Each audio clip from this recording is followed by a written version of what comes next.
بسم الله الرحمن الرحيم. الحمد لله رب العالمين، والصلاة والسلام على رسول الله صلى الله عليه وسلم.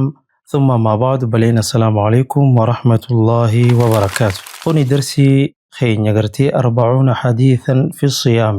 حديثة أفرتما غرتي واي سومناتي في جعلوا من سومناتين والكأبة خلال الجر.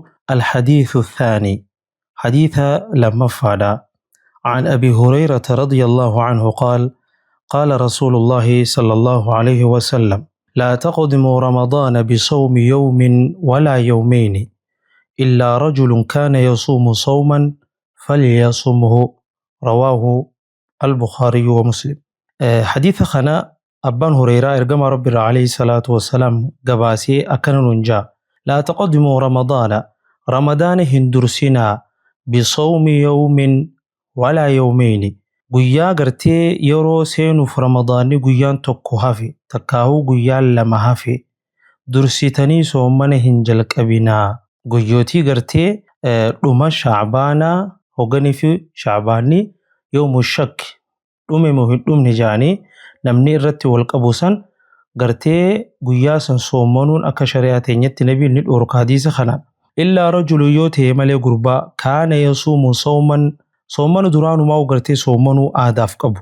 Inni kuni falyasum haa soomanu jeergama rabbii alayhi salaatu wassalaam. Hadiisa kanarraa maal barra jennaan, hadiisni matummaan isaa dura wanni inni dhorku yoomu shakki guyyootii gartee soomanuun amantii teenya keessatti dhorkamaa ta'erraa yoo cudhiriif ta'e malee san keessaa tokko ergamaan rabbii hime kana jechuudha. Hadiisa kana gubbatti illaa rajulun kaana yasuumu sooma, gurbaa gartee duraanuu soomanuu aadaaf qabu yoo ta'e malee. Kana jechuun duraanuu gartee isniinaa fi khamisa soomanuu nama aadaaf qabu yoo ta'u taate guyyaan sun yoomu shakkiin sun yoo gartee khamisaa fi isniin inni duraan soomanu saniin yoo wal gaxxamu taate ni soomana namticha kun. Isa malee gartee namni biraa soomanuu danda'u qadaa gartee nama tokko akhi namaatii gartee ramadaana dabre osoo irra jiruu gartee yoonii fi irratti hafee jiraate guyyaan lama irratti hafe ramadaana seenuuf guyya lama hafe guyya laman san soomanii jennaan li'annahu dirqama waajiba ofirraa buusuu deemtaa jennaan. Kunis cudriidha, qadaa jechuu. Ilaa achitti illee tursiisuun hin barbaachisu akhi namaati. Namni ilaa achitti ka tursiisu ta'e waajibastu sirra jira, waajiba ofirraa buusii jennaan jechuu.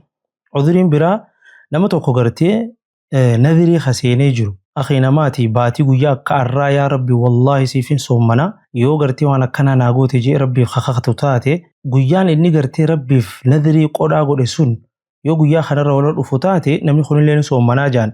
Alaa ayyati haal hadiisni kuni wanni dhorkaa jiru nabi rabbi alayhi salaatu wassalaam yoomu shakki gartee soomanuu dhorke sunis guyyaa shacbaanaa 30 jechuudha. Li'annahu hadiisa biraa keessatti nabi rabbi alayhi salaatu wassalaam maal nuun ja'a idhaa ra'aytumuuhu fasuumuu wa idhaa ra'aytumuuhu fa'afxiruu. Hadiisa itti aanu keessatti ilaalla insha Allahu ta'ala.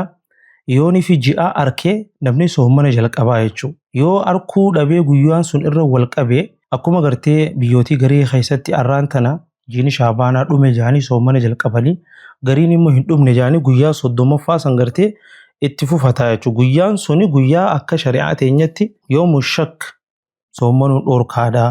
Hadiisni kana nuu kennaa amantiin teenya guyyaa shakkii san akka soomannee nu dhorkiti jechuudha.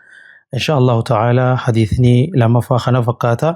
Hanqa hadiisa biraatii walitti deebinuu nagayaan na tura. Wassalaamu alaikum wa rahmatullahi wa barakaatuh.